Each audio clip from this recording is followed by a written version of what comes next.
Music and fire and an object of desire. It's Rhyme and Reason 604. There's a rhyme and reason for your life. There's a rhyme and reason why you're... Hey there, Tony here, and I'd like you to journey with me now back to a time when masks weren't required to, well, just about anything, except maybe to rob a bank or a convenience store or something, but back to a time when music and fire fused together into a hit song. And I didn't care about it nearly as much as a particular objet du désir or objeto del deseo, or for those of you still wandering around in the world of English, an object of desire, because this was just a hit song, Maybe Billy didn't start the fire. He didn't start the music and fire, but it still started.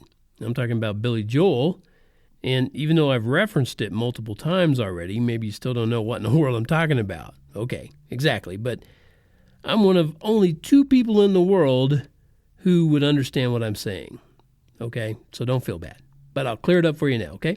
And I'll tie it all together so you can say, what? I waited around for this? No. So you can say, oh, okay, cool. All right, let me get back to the start. So journey with me back in time, all the way back to 1989. Listen closely. You hear that hit song about music and fire? It's playing on the radio, and the words are coming at you rapid fire, man. So you got to pay attention. And I'll bet you still won't get all the historical references when they fly by you. I bet you won't. For example, just in the first verse, if you want to call it that, it's got Harry Truman, Doris Day, Red China, Johnny Ray, South Pacific, Walter Winchell, Joe DiMaggio, Joe McCarthy, Richard Nixon, Studebaker, Television, North Korea, South Korea, Marilyn Monroe, Rosenberg's H-Bomb, Sugar Ray, Panmunjom, Brando, The King and I, and The Catcher in the Rye, Eisenhower, Vaccine, England's Got a New Queen, Marciano, Liberace, Santayana, Goodbye.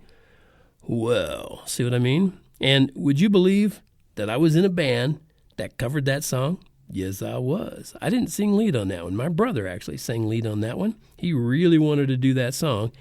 And then when we started doing it, he found out, oh, man, that's a lot of words to memorize. So we sort of covered it, and we sort of did it for a little while. But we found out, that's just too many words, and people don't understand what you're saying anyway. But it was a big hit. There were a ton of words in it, but Billy Joel had a number 1 hit with it in 1989. We didn't start the fire. We didn't start the fire. It was always burning. Okay, anyway. Let's see. There were so many words in it. Like I said, we had to put them on a sheet of paper in front of my brother, and the rest of us were kind of looking at, oh, okay, here, is that where it's coming in? So anyway, just a lot of words, and more words than probably most hit songs would ever have, and I'm talking about, hit songs, not rap, because, that's not lyrics, that's not songs. Anyway, supposedly there are references to over 100 headline events in that song. That's what I read. They were called headline events. And they all took place between 1949, the year Billy Joel was born, and 1989. So at that point, for him, that was his first 40 years of life, obviously, and he was singing about all the headlines that had gone through his life. But whether there's 100 or not, I'm not going to count. You can if you want, but I'm not going to do it. Well, there was something else much more important to me about 1989, and it didn't have anything to do with Mr. Joel, but it sort of relates because there was a fire of another color started. And the fire of another color is more of the perpetual type. You can probably guess why I say so, but I'm going to tell you anyway. That's right, because it's the fire of love. And that fire was started all those years ago for me, and it still burns brightly. Yes, I used the adverb instead of the adjective. It burns brightly. And it's the kind of fire I don't mind taking credit for, helping to start and keeping it going. And it's the kind of fire I can take with me wherever I go for now and forever. So, yes, we did start the fire. I'm not going to tell you any more about that fire. You can ask me if you want. You can even send me an email and say, what were you talking about with that fire that you started back in 1989?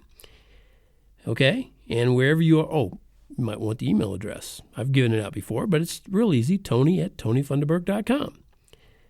And wherever you are today, I hope you have your own fire, a love that lingers far beyond just an object of desire. Thank you so much for tuning in.